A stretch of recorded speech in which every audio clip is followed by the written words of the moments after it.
Unidad 5, sección 2, contenido 1 y 2. En este vídeo explico dos contenidos de una vez, ya que el contenido 1 solo es explicar qué son ángulos correspondientes, ángulos alterno interno y ángulos alternos externos. Y en el otro contenido es ángulos correspondientes formados por una transversal y dos paralelas. Vamos a ver qué pasa cuando dos ángulos son correspondientes. Estos contenidos están en la página 93 y 94 del libro de texto. Empezamos por el primer concepto. Dada esta figura, se tiene que el ángulo A y el ángulo E, es decir, este con este, el ángulo D y el ángulo H, es decir, este otro con este otro, el ángulo P y el ángulo F, el ángulo C y el ángulo G, se llaman correspondientes. Entonces fíjense bien cuándo son correspondientes. Por ejemplo, en este caso, para esta paralela, el ángulo A se encuentra arriba de la paralela y por debajo de la transversal T. Es correspondiente con E, ¿por qué? Tiene la misma característica. Está encima de esta paralela y por debajo de la transversal. En la misma posición, ¿ves? Solo que están como intercalados. A eso se le llama correspondiente. ¿De acuerdo? Ok, entonces A y E son correspondientes. D y H son correspondientes. B y F son correspondientes. C y G son correspondientes. Es decir, corresponden en la misma posición parecido. Lo único que cambia es que están en diferentes paralelas, pero las posiciones son las mismas. Esos son ángulos correspondientes. Ahora, el ángulo C y el ángulo E, es decir, C y E, el ángulo D y el ángulo F, este y este, se llaman ángulos alternos internos. ¿Por qué son internos?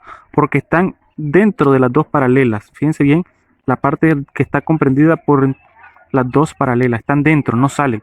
Esto es fuera, ¿ves? Esto y esto. Pero todo lo que está aquí es dentro, por eso se llaman internos. ¿Y por qué se llaman alternos? Porque uno está a un lado y el otro está al otro lado. ¿Ya? D es alterno con F. Uno está por un lado, el otro por el otro lado. No puedo decir que D y E son alternos, no, porque entonces serían continuos. Ambos están al mismo lado. Alterno es que uno está a un lado y el otro está al otro lado. Eso se llaman alternos.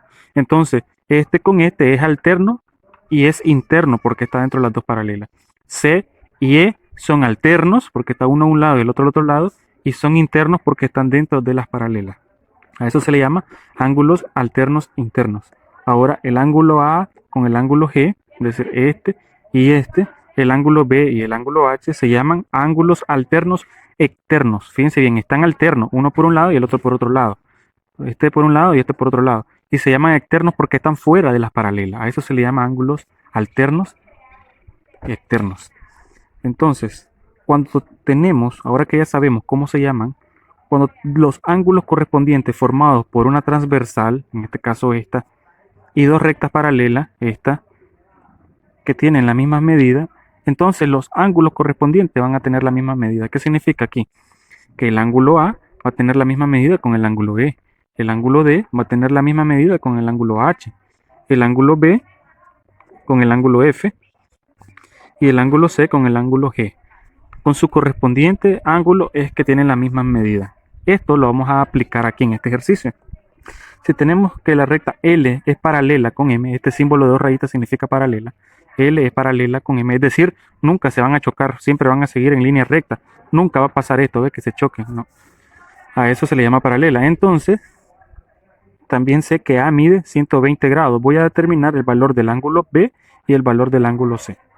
Ok, yo me fijo aquí inmediatamente que el ángulo A es un ángulo externo.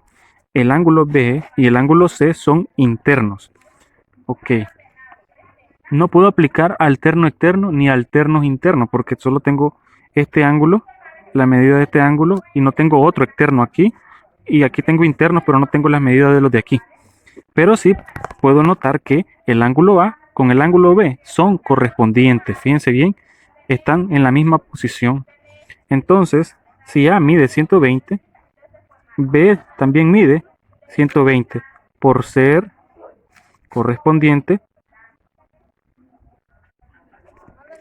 con el ángulo C. Entonces te mide 120 grados. Ahora bien, ¿cómo determinamos el ángulo C?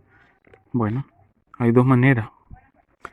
Una y la más fácil es formar el par lineal. Fíjense bien, recuerden que par lineal es cuando suman 180. Y otra es ubicando el opuesto por el vértice para hacer el par lineal y buscar el ángulo correspondiente. O el ángulo de aquí para ser alternos internos.